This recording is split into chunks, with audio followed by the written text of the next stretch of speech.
Hi guys, good morning Warangal. అందరు ఎట్లున్నారు? గల్లీలలో నీళ్ళతోని, ఇంట్లో నీళ్ళతోని ఎటు పోవాలో అర్థం కాని పరిస్థితుల్లో కొట్టి మిట్టాడుతున్నారా? ఒక్కరోజు వర్షానికి ఇది మన పరిస్థితి అయితే ఇంకా 2 days వర్షాలు ఉన్నాయి. ఏంటిది, గోదావరికి పోతాం, నదికి పోయి స్నానాలు చేసి వస్తాం, బీచ్ చూస్తాం అని అంటారు కదా. మనం ఎక్కడికి పోవాల్సిన పని లేదు, మన ఇంటికే వచ్చింది, మన ఊరికే వచ్చింది, మన వరంగల్కే వచ్చింది. బీచ్లు, గోదావరిలు, నదులు ఒక్క పడు ఉంటే చాలబ్బా, మొత్తం వరంగల్ మొత్తం తిరిగి రావచ్చు. ఎక్కడికో పోవాల్సిన పని అయితే లేదు. ఇంకా 2 days వర్షాలంటే మన పరిస్థితి ఏంటి? నాకెందుకో మన రేవంత్ అన్న మన కోసం హెలికాప్టర్లో పులిహోర పొట్లాలు వంచినట్టే నాకు అనిపిస్తుంది. మనం వాటిని ఏ చెట్టుకో, ఏ పుట్టకో, ఏ గుట్టకో ఎక్కి తినే సూచనలు ఉన్నాయని నాకైతే అనిపిస్తుంది.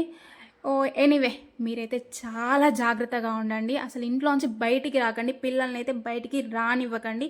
అసలు ఎక్కడ మ్యాన్ హోల్ ఉందో, ఎక్కడ సైడ్ కాలువలు ఉన్నాయో, ఏది రోడ్ అసలు అర్థం కాని పరిస్థితి. బయటికి రాకండి అబ్బా. స్కూల్లోకి, ఆఫీస్లోకి వెళ్ళకపోతే ఏం ఫరక్ పడదు. చాలా జాగ్రత్తగా ఉండండి. మీరు అన్సేఫ్గా ఫీల్ అయితే గ్రామ పంచాయతీ వాళ్ళకి, మున్సిపాలిటీ వాళ్ళకి ఇన్ఫామ్ చేయండి. వాళ్ళు వచ్చి సేవ్ చేసే ఛాన్సెస్ అయితే ఉంటాయి. Be careful. చిన్న పిల్లల్ని బయటికి రానివ్వకండి, అస్సలు రానివ్వకండి. చాలా అంటే చాలా జాగ్రత్తగా ఉండండి, ఎటు వెళ్ళకండి. Okay guys, bye.